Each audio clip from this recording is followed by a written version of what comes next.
They left for the big family trip for cars, 17 people, one group chat without me. I woke up to an empty house. When I called, Mom said, "We thought you were in the van with your cousins." I said nothing. 2 hours later, my sister accidentally sent me a screenshot meant for her friend. "He's really not here?" OMG. Our plan worked. I just replied, "Merry Christmas." Then I quietly canceled the $12,500 booking. And then came step 2. At 8:03 a.m., I had 101 missed calls. One just said, "Emergency." It must feel good not being included. My uncle had said last Christmas, half laughing, half serious, after I'd offered to pay for the family dinner. Makes things easier when people forget you. I thought it was a joke. I laughed too. But now I know it wasn't. This year, I woke up in a silent house on December 23rd. No messages. No knocking. No breakfast smells. Just a quiet so thick it felt like insulation. The living room was spotless, except for a stray charging cable and 2 pine needles near the door. My suitcase was still in the hallway, unopened from the last work trip. My toothbrush dry. My wallet untouched. I thought maybe I was dreaming. Or maybe they were running late. So I called. Mom picked up on the second ring, like she wasn't expecting it. I said, "Hey, where is everyone?" There was a pause. The kind that swells like water behind a dam. She said, "We thought you were in the van with your cousins." I said nothing. Just like that, 17 people, for cars, one giant family trip, and no one had noticed I wasn't there. Not a single call. Not a check-in. Not even a seat saved. She said, "I swear, I thought Zach told me you were in car too. Maybe there was a mix-up." Another silence. Then I hung up. I didn't yell.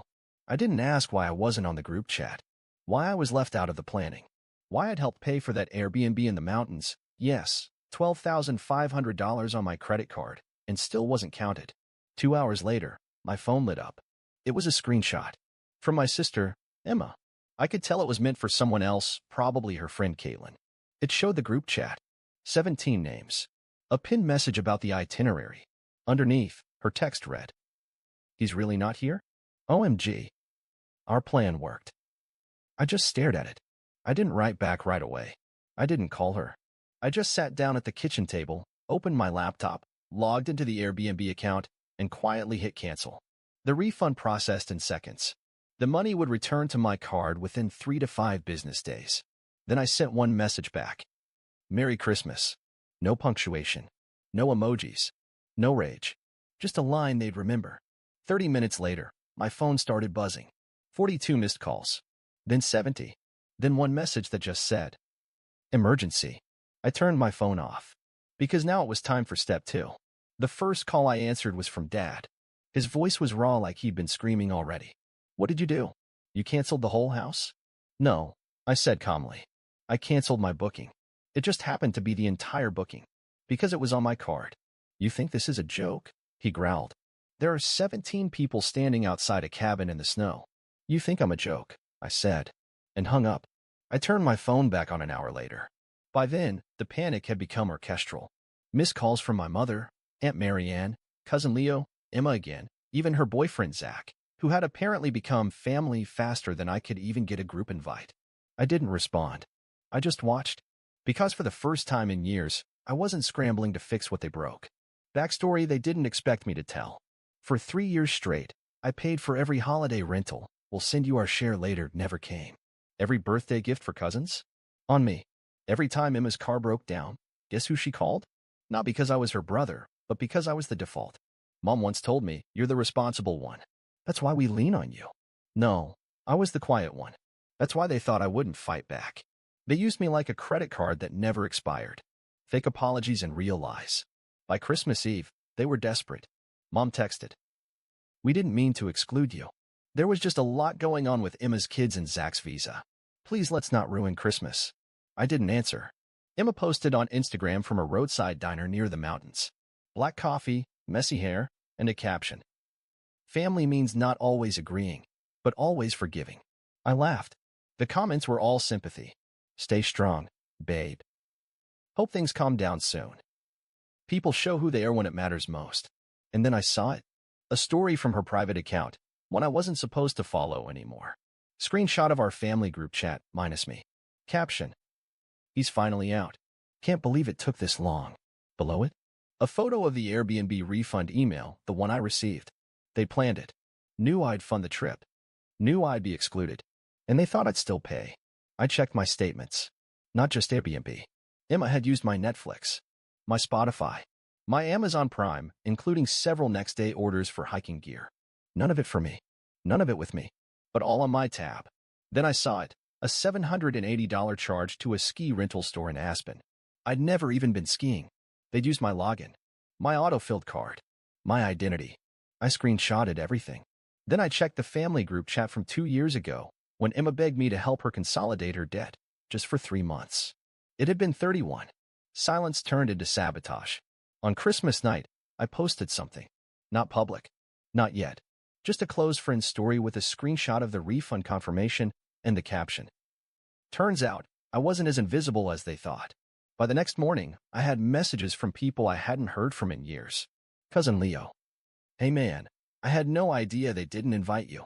That's messed up. I only came 'cause they said you couldn't make it. Aunt Marianne. You were paying for all of this?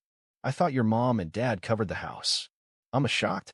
But the real gold came from Zach, Emma's boyfriend, the tag-along prince. He texted me, nervous at first. Then he wrote, Dude, I didn't know about any of this. I thought you were just staying back for work. Emma said you volunteered to cover the Airbnb. Then, she said you didn't like being around people anymore. That you were fragile. Fragile. The same word Dad had used last year after I told him I was burned out from work. Fragile boys don't last long in real life. What Zach revealed broke everything open. Zach called that evening, voice shaky. He told me everything. Emma had been planning the perfect family trip since October. Her words, not mine. She called it her Christmas rebrand. New vibe, new family structure, no drama, which apparently meant no me. She told Zach she'd handle the Airbnb. Then she let it slip to Mom that I had volunteered to cover it. She never told anyone I was coming, never added me to the travel doc, never invited me to any of the planning Zooms. She said you just get in the way, Zach whispered, that you ruin the mood. He told me he tried to push back, said I should be included, and Emma told him, don't worry, he's used to being left out. He won't even notice. I hung up without saying a word. The evidence folder begins. That night, I started a new folder. I named it, Used. Screenshots. Emails. Emma's Instagram stories. The Amazon invoices. The Airbnb charges. Old messages where they told me I was part of the family, but always somehow the last to know, the first to pay. Then I opened a new tab, typed $12, 500 Airbnb chargeback plus fraud, and began my next step. They thought I was gone, that I'd sulk in silence like I always did, that I'd retreat to my little apartment with my half-finished puzzles and unspoken grudges and let them celebrate without interruption. They were wrong. Because while they were hiking through snow trails and smiling for photos and coordinated flannels, I was already 10 steps ahead. And I knew where they were. How? Because Emma, brilliant strategist that she is, had forgotten that my Spotify account was still logged into her phone. She'd been using my premium for months, no ads, unlimited skips.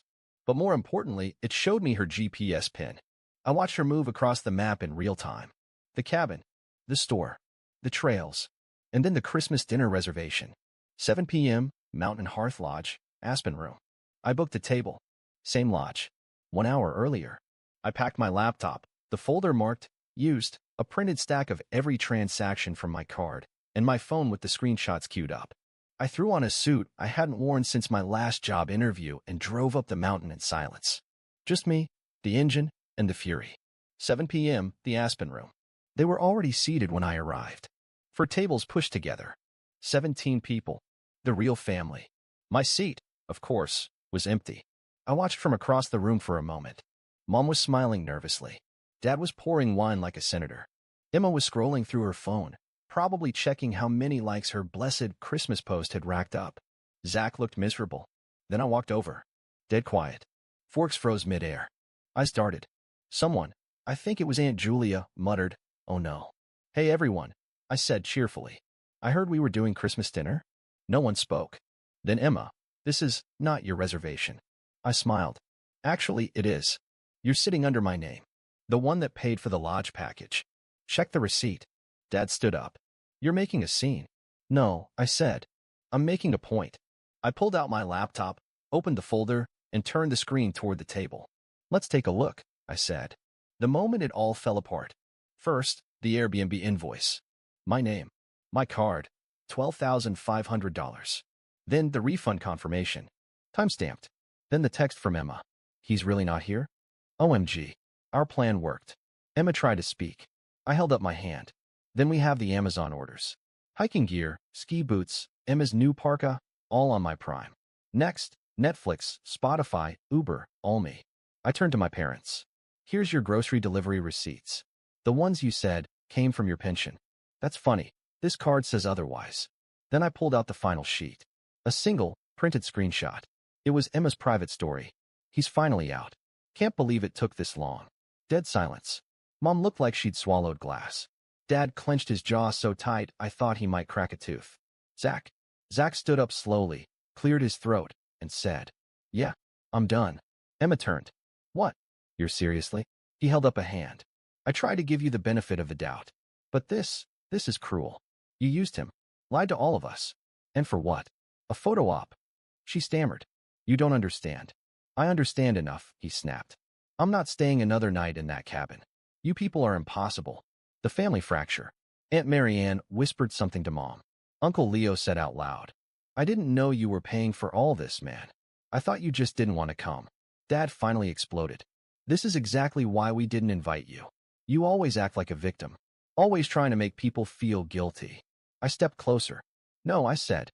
"I act like someone who's tired of paying for the privilege of being ignored." Then I pulled out the final thing, a portable speaker. I hit play. Emma's voice filled the room. "Don't worry, he's used to being left out. He won't even notice." It was her, clear as glass. A voice memo from a month ago, sent to Zach, saved automatically in the chat. Emma lunged forward. "Turn it off." I turned it up. Mom stood up. "Please, we can talk about this." "No," I said. "Talking time is over." Then I pulled out a single card. Business card size. Simple serif font.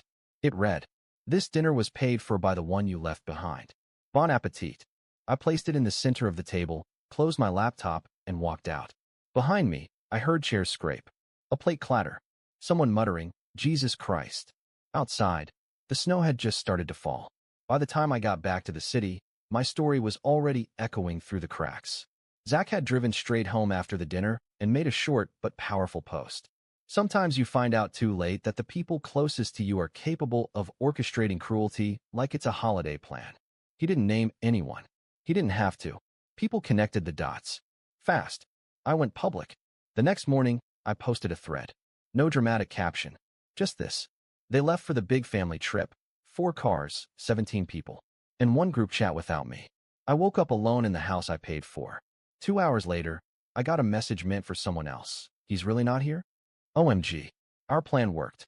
So I canceled the $12,500 booking. And then I pressed play on the truth. Underneath, screenshots of transactions, the voice memo, the messages, the lodge receipt, and my final dinner table photo, 17 people frozen in silence while I walked away. It blew up. Thousands of likes, retweets, comments, DMs. People shared their own stories. The sibling who always took. The parents who manipulated with guilt. The relatives who only remembered your name when the rent was due. Someone wrote, "You didn't just cancel Christmas. You reclaimed it." Mom messaged me the next evening. "Please delete that post. People are calling. We're embarrassed. This wasn't supposed to go public." Then, "Your father says you've gone too far. He's thinking of talking to a lawyer." Then, "Emma hasn't stopped crying." I didn't respond. The next day, Emma messaged too. Just one line. "You ruined everything." I finally replied, "No, Emma. I revealed it. A new kind of Christmas." On December 26th, I uploaded a video. Just me. One chair. White background. Calm voice. "I didn't want to do this. But you made me the villain before I even knew there was a script. You planned a trip with my money, without my name. Then laughed when I wasn't there. So here's the truth. Not for revenge, but for record. I laid it out. The silent years of being the dependable one. The way they'd used me, excluded me, then tried to gaslight me into silence. I played the voice memo. I ended with this. If you're watching this and you've ever been the one left behind, here's your sign. It's not your fault. It's theirs. The video hit 3 million views in a week. They tried to save face. Dad posted a half apology on Facebook. Families fight. But real men don't air dirty laundry. Uncle Leo commented. Should have just invited him. Emma tried to pivot. She posted an Instagram story with a black screen. People change when you stop letting them manipulate you.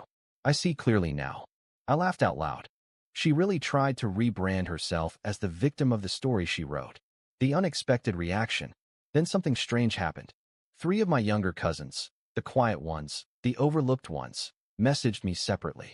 Each said a version of the same thing. Thank you for saying what we couldn't. One even said, I saw myself in your video. I thought I was crazy. Now I know I'm not. That hit me harder than anything. It wasn't just my story. It was a blueprint for getting out. Then came the business offer.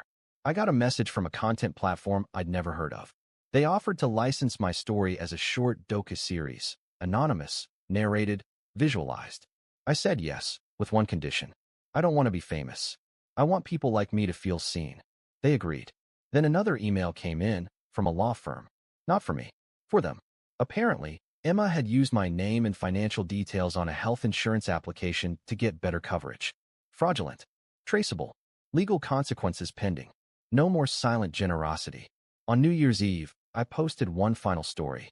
A photo of my apartment. Cozy. Clean. A glass of wine on the windowsill. Caption. This year, I unwrapped the truth. And it was better than anything I ever got under the tree. No likes from family. Only hearts from strangers. And a few allies I never knew I had. I spent the night watching fireworks alone. And I've never felt more free. On January 3rd, I changed my number. No warning. No goodbye texts. No just in case you need me. I let it die like a forgotten voicemail on a phone nobody charges anymore. I watched the last few messages come in like clockwork. Emma, are you really going to erase all of us? Dad, you made your point. Now act like a man and fix this. Mom, you're still my son. That matters more than anything, doesn't it? No, it doesn't. Because what I finally understood, what burned through every leftover excuse in my chest, is that I was never included by love. I was included by utility. The second I stopped paying, stopped absorbing, stopped apologizing, I was no longer family. I was noise. A problem. A threat to their narrative. I didn't ghost them. I outgrew them. I signed the lease on a new place. Downtown. 27th floor. South-facing windows. No spare bedrooms. No couch large enough to crash on. The first thing I unpacked was the photo of me at the dinner. The moment just before I walked away from the table of 17. I framed it. Hung it in the hallway. Not as a trophy. As a reminder. Never beg to be where they don't want you. The message they couldn't ignore. On January 8th, I got a letter. Real paper. Stamped envelope. From my parents' lawyer. Our clients are concerned about reputational damage. They request that you remove any public-facing posts and issue a clarifying statement indicating that your social media material is fictionalized. It was laughable. So I responded. My material is factual, documented, and protected. If you proceed, discovery will include bank records, text archives, voice memos, and eyewitnesses. Also, good luck with the fraud investigation into Emma's insurance claim. That one wasn't even my report. I never heard from that lawyer again. I built something bigger than revenge. Within 6 weeks of going public, I'd been invited to guest on 3 podcasts, 1 panel on toxic family dynamics, and a docuseries shoot in Toronto. I turned most of them down, but I did one. The first. The host asked me, "What do you say to people who tell you blood is thicker than water?" I smiled and said, "Then don't be surprised when your own family tries to drown you." The final gesture. And then came the sign. Literally. I opened a small co-working space on the edge of the city.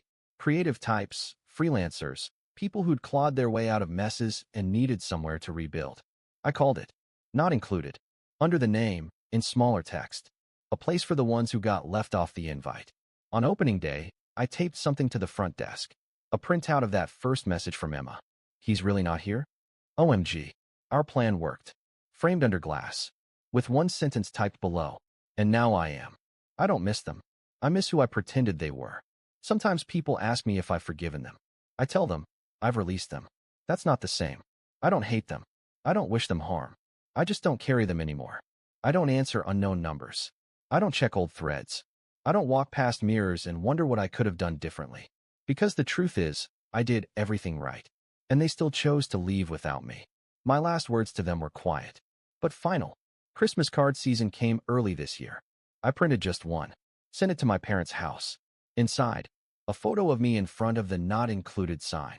No caption, no return address, just one post-it note tucked inside. Next time, try paying for your own vacation. I wasn't forgotten. I was erased. But I turned it into a billboard. And now they get to drive past it every day. But they don't get to come inside. Not anymore.